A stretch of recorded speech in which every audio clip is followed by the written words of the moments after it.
Bismillahirrahmanirrahim. Assalamualaikum warahmatullahi wabarakatuh. Perkenalkan, nama saya Rahmi Nur Syahbani, mahasiswa UIN Sunan Gunung Jati Bandung, jurusan Bimbingan Konseling Islam, Fakultas Dakwah dan Komunikasi, semester 3, kelas C. Dibuatnya video ini untuk memenuhi ujian akhir semester mata kuliah Teori Bimbingan Konseling Islam yang diampu oleh dosen Ibu Devi Erianti MPD. Nah, dalam video ini saya akan sedikit membahas mengenai teori bimbingan konseling Islam, perspektif Barat dan Islam. Nah, untuk teori bimbingan konseling Islam perspektif Barat yang akan saya bahas, yakni ada teori Maslow. Nah, teori Maslow ini terkenal juga dengan sebutan teori hierarki kebutuhan. Nah, untuk tokohnya itu ada Abraham Harold Maslow yang lahir pada tanggal 1 April tahun 1908 di Brooklyn, New York. Nah, kemudian di sekolah, Maslow ini adalah murid ilmiah dan berhasil mendapatkan tempat di City College of New York. Nah, Maslow awalnya belajar hukum untuk memenuhi keinginan orang tuanya, tapi kemudian ia menghadiri kuliah di Universitas Wisconsin. Nah, di Wisconsin ini ia berubah haluan menjadi ke psikologi, yang mana di sana ia menerima gelar BA pada tahun 1930. Kemudian gelar MA tahun 1931 dan PhD pada tahun 1934. Nah, Maslow ini mengawali karirnya sebagai dosen di Brooklyn College pada tahun 1937 hingga tahun 1951. Kemudian di Universitas Brandeis selama tahun 1951 sampai tahun 1969, Maslow ini mengembangkan dan menyempurnakan teorinya dan mempresentasikannya dalam serangkaian buku populer. Nah, pada 8 Juni 1970, Maslow meninggal terkena serangan jantung dan meninggalnya ini pada usia 62 tahun. Nah, kemudian Abraham Maslow ini adalah teoritikus yang banyak memberi inspirasi dalam teori kepribadian. Nah, ia juga seorang psikolog yang berasal dari Amerika dan menjadi seorang pelopor aliran psikologi humanistik. Ia terkenal dengan teorinya tentang hierarki kebutuhan manusia. Nah, salah satu teori motivasi yang paling banyak diacu adalah teori hierarki kebutuhan ini. Nah, Maslow ini menjadi pelopor aliran humanistik psikologi yang terbentuk pada sekitar tahun 1950 hingga 1960-an. Yang pada masa ini ia dikenal sebagai kekuatan ketiga di samping teori Freud dan behaviorisme. Nah, Maslow ini memandang kebutuhan manusia ini berdasarkan suatu hierarki kebutuhan dari kebutuhan yang paling rendah hingga kebutuhan yang paling tinggi.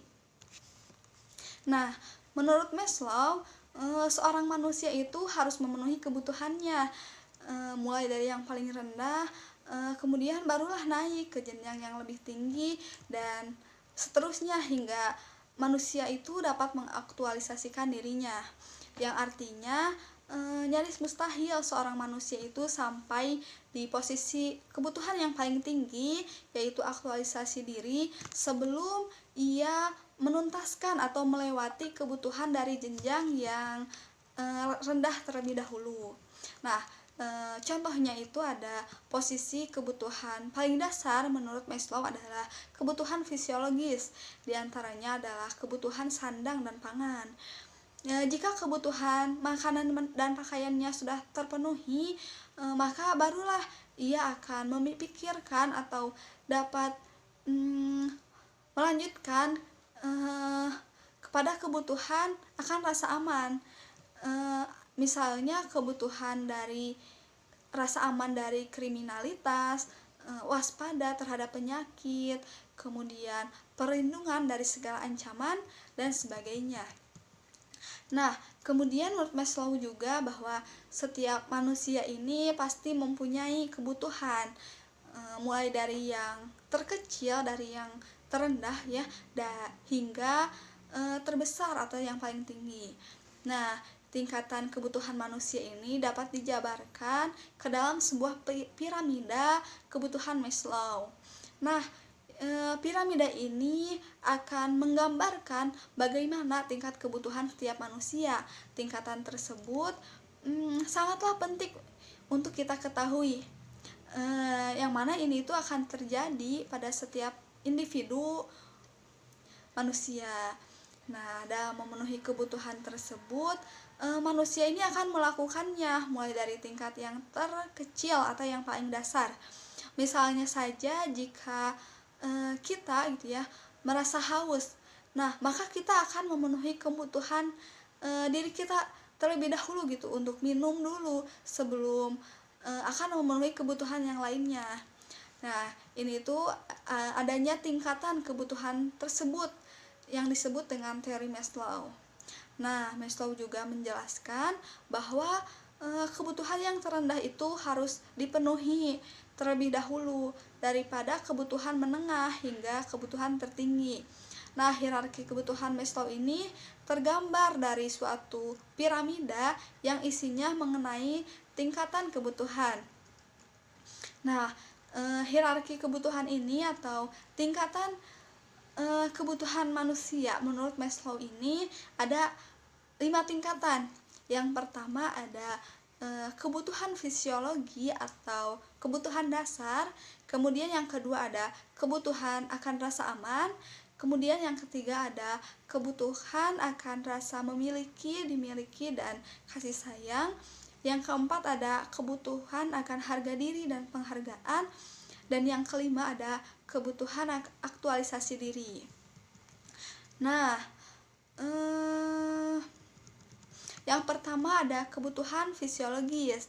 Kebutuhan fisiologis ini kebutuhan yang paling dasar yang berkaitan dengan kebutuhan fisik, seperti misalnya kebutuhan makanan, minuman, tempat untuk berteduh, seks, tidur, dan oksigen atau udara.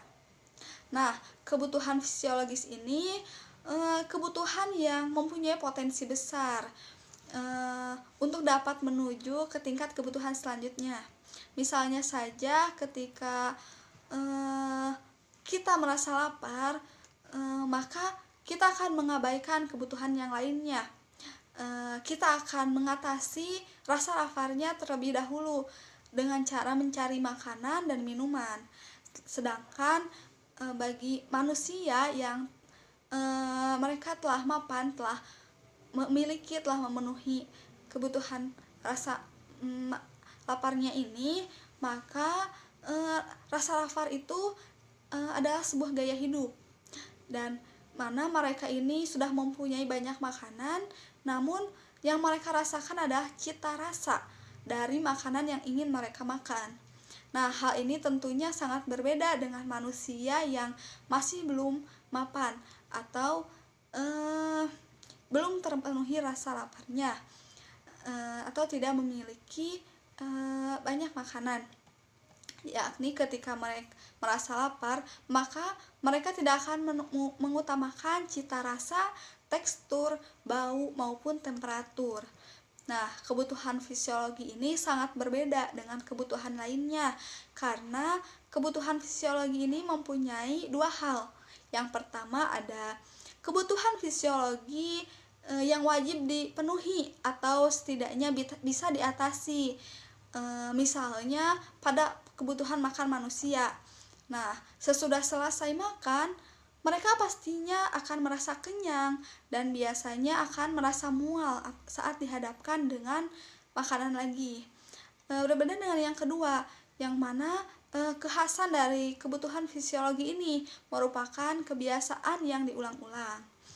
Nah, kemudian ada tingkatan yang kedua, yakni ada kebutuhan akan rasa aman. Nah, apabila kebutuhan fisiologi atau kebutuhan dasarnya itu sudah dapat dipenuhi, maka selanjutnya ada kebutuhan rasa aman.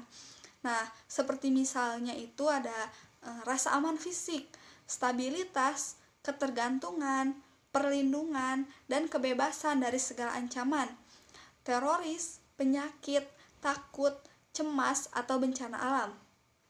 Nah, jika kebutuhan fisiologi ini harus dipenuhi, kebutuhan fisiologi yang tadi itu harus dipenuhi secara total, sementara kebutuhan akan rasa aman ini tidak dapat dipenuhi secara total, maka manusia ini tidak akan bisa terlindungi dari segala ancaman meteor, kebanjiran, atau ancaman dari orang lain. Nah, teori Maslow ini menjelaskan bahwa orang-orang yang tidak merasa aman akan memiliki tingkah laku yang berbeda. Tingkah laku mereka ini akan seperti orang yang mempunyai ancaman besar, karena kebutuhan akan rasa amannya ini tidak terpenuhi secara penuh. Nah, kemudian ada tingkatan yang ketiga, yakni ada kebutuhan akan rasa memiliki, dimiliki, dan kasih sayang. Nah, setelah kebutuhan yang tadi, kebutuhan fisiologis dan kebutuhan akan rasa amannya terpenuhi, maka akan muncul kebutuhan rasa memiliki, dimiliki, dan kasih sayang, yang mana manusia ini akan mencari teman atau sahabat, pasangan, keturunan, dan kebutuhan untuk dapat dekat dengan keluarga. Nah, bagi seseorang yang cintanya ini sudah terpenuhi, maka ia tidak akan merasa panik saat menolak cinta, dan apabila ada seseorang yang menolak dirinya, karena ia pun tidak akan merasa hancur. Nah, menurut teori Maslow ini, kebutuhan cinta adalah sebuah cinta yang memberi dan cinta yang menolak. Kita harus dapat memahami cinta, mengamalkannya, menciptakannya, dan juga mengajarkannya. Nah, tingkatan yang keempat ada kebutuhan akan harga diri atau penghargaan. Nah, setelah 3 kebutuhan tadi terpenuhi, maka manusia ini akan mengejar kebutuhan keempat ini, kebutuhan akan harga diri dan penghargaannya. Nah, misalnya menghormati orang lain, status, ketenaran, reputasi, perhatian, dan sebagainya. Nah, Maslow juga menjelaskan bahwa kebutuhan akan penghargaan ini terdiri dari 2 tingkatan, yakni ada tingkatan yang paling rendah dan yang tinggi. Nah, untuk tingkatan yang paling rendah ini adalah kebutuhan untuk menghormati orang lain, kebutuhan status, ketenaran, reputasi, perhatian, apresiasi, martabat, dan dominasi. Nah, kebutuhan yang tinggi ini adalah kebutuhan harga diri seperti perasaan, keyakinan, kompetensi, prestasi, penugasan, penguasaan, kemandirian, dan kebebasan. Nah, yang menurut Maslow ini, jika kebutuhan harga diri sudah dapat teratasi, maka manusia ini sudah siap untuk memenuhi kebutuhan pada tingkat yang lebih tinggi, yakni kebutuhan aktualisasi diri. Nah, ini merupakan tingkatan kelima, tingkatan paling tertinggi dari hierarki kebutuhan manusia, yakni kebutuhan aktualisasi diri. Yang mana kebutuhan ini melibatkan keinginan yang terus-menerus untuk dapat mencapai potensi. Nah, teori Maslow juga menjelaskan bahwa kebutuhan akan aktualisasi diri adalah kebutuhan yang dimiliki manusia untuk melibatkan diri sendiri untuk menjadi apa yang sesuai dengan keinginannya berdasarkan kemampuan diri. Nah, manusia juga dapat memenuhi hasratnya sesuai dengan kemampuan yang telah dimilikinya. Nah, kemudian kebutuhan aktualisasi diri ini kebutuhan yang terdapat 17 meta kebutuhan yang tidak tersusun secara hierarki, melainkan saling mengisi. Nah, jika berbagai meta kebutuhan ini tidak terpenuhi, maka akan terjadi metapatologi seperti apatisme, kebosanan, putus asa, tidak punya rasa humor lagi, keterasingan, mementingkan diri sendiri, kehilangan selera, dan yang lainnya. Nah, meta kebutuhan dan metapatologi. Untuk meta kebutuhan ini, menurut Maslow ini terdiri dari kebenaran, kebaikan, keindahan, atau kecantikan, keseluruhan atau kesatuan, dikotomi atau transdensi, berkehidupan, mencakup, berproses, berubah, tetapi tetap pada esensinya.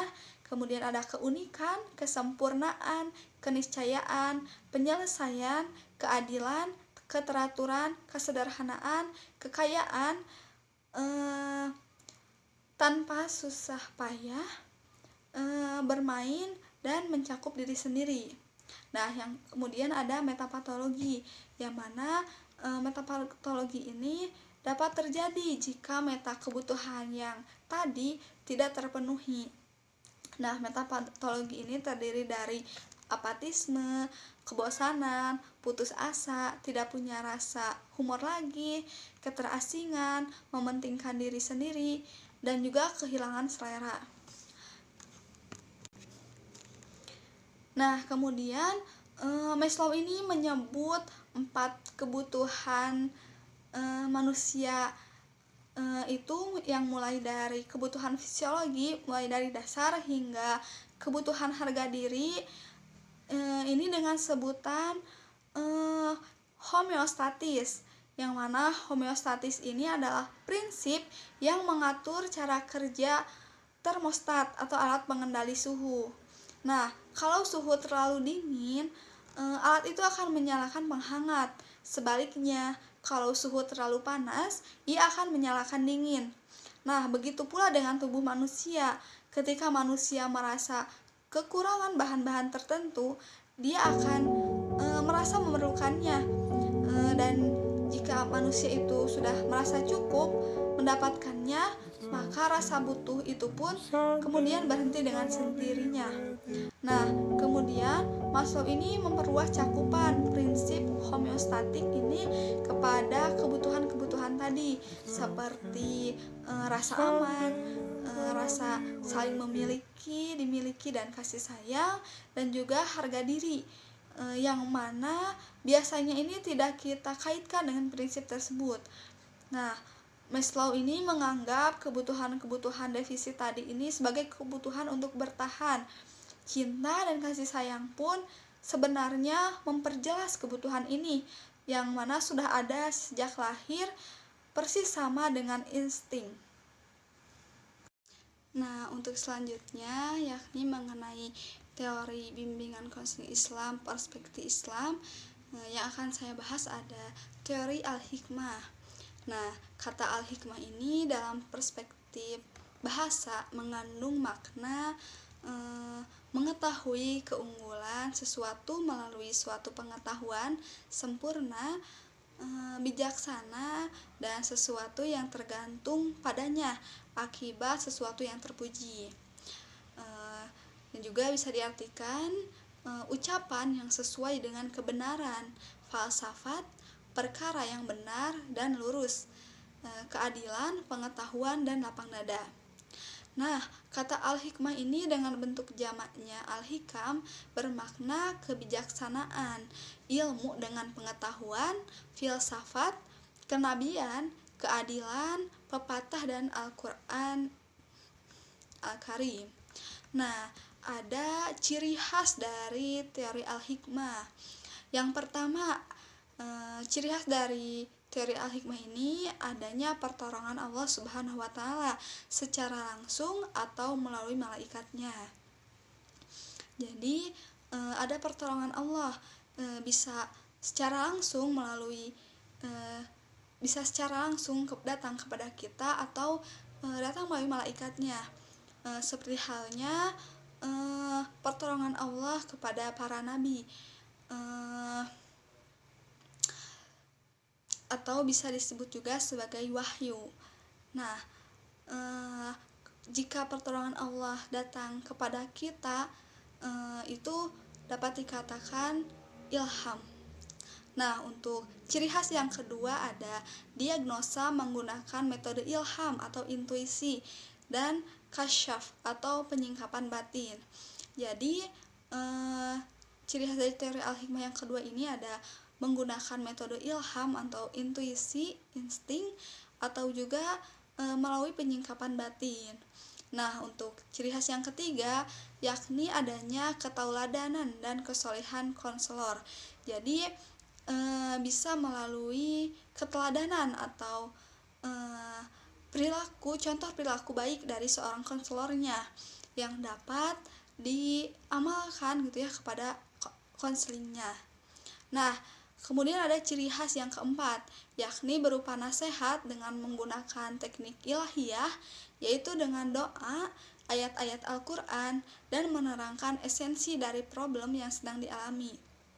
Jadi, teori al-hikmah ini bisa juga melalui nasihat yang dengan teknik ilahiyah, bisa dengan doa atau dilantunkannya ayat-ayat Al-Quran seperti mendengarkan murotal, dan juga menerangkan esensinya dari problem yang sedang dialami oleh seorang konseling. Nah, kemudian ciri khas dari teori al-hikmah yang terakhir itu ada khusus dilakukan untuk masalah berat, dan konseling tidak dapat melakukannya sendiri tetapi melalui bantuan konselor. Jadi untuk teori al-hikmah ini khusus untuk masalah yang berat yang emang seorang konseling ini tidak dapat menyelesaikan masalahnya secara sendiri, maka dia meminta bantuan atau meminta bantuannya kepada seorang konselor untuk dapat menyelesaikan masalahnya. Nah, itu mengenai teori al-hikmah. Nah, itulah teori-teori yang dapat saya paparkan dari perspektif Barat dan perspektif Islam, teori Maslow tentang hierarki peradaban, dan teori al-hikmah. Nah, untuk selanjutnya ada perbedaan teori bimbingan konseling Islam Barat dan Islam. Nah, yang mana saya di sini mengambil menurut Tohari Musnamar, bahwasannya perbedaan dari teori BKI Barat dan Islam ini, yang pertama ada pada umumnya di Barat ini proses layanan konseling tidak dihubungkan dengan Tuhan maupun ajaran agama, maka layanan konseling ini dianggap sebagai hal yang semata-mata masalah keduniawian, sedangkan Islam menganjurkan aktivitas layanan konseling itu merupakan suatu ibadah kepada Allah Subhanahu wa Ta'ala, suatu bantuan kepada orang lain, termasuk layanan konseling dalam ajaran Islam dihitung sebagai salah satu sedekah. Nah, yang kedua ini pada umumnya konsep layanan konseling Barat hanyalah didasarkan atas pikiran manusia. Semua teori konseling yang ada itu hanyalah didasarkan atas pengalaman masa lalu. Nah, sedangkan konsep konseling Islam ini didasarkan atas Al-Quran dan Sunnah Rasulullah, aktivitas akal dan pengalaman manusia. Dan yang ketiga ada konsep layanan konseling Barat ini tidak membahas masalah kehidupan sesudah mati, sedangkan konsep layanan konseling Islam ini meyakini adanya kehidupan sesudah mati. Dan untuk yang terakhir, bahwasannya konsep layanan konseling barat ini tidak membahas dan mengaitkan diri dengan pahala dan dosa. Sedangkan menurut konseling Islam ini membahas pahala dan dosa yang telah dikerjakan. Nah, itulah 4 perbedaan teori konseling barat dan Islam. Sekian yang dapat saya sampaikan, mudah-mudahan dapat dipahami, dan mohon maaf atas segala kesalahan dan kekurangan. Semoga apa yang saya sampaikan dapat bermanfaat. Terima kasih atas perhatiannya. Aku qouli hada wa astagfirullah li wa lakum. Wassalamualaikum warahmatullahi wabarakatuh.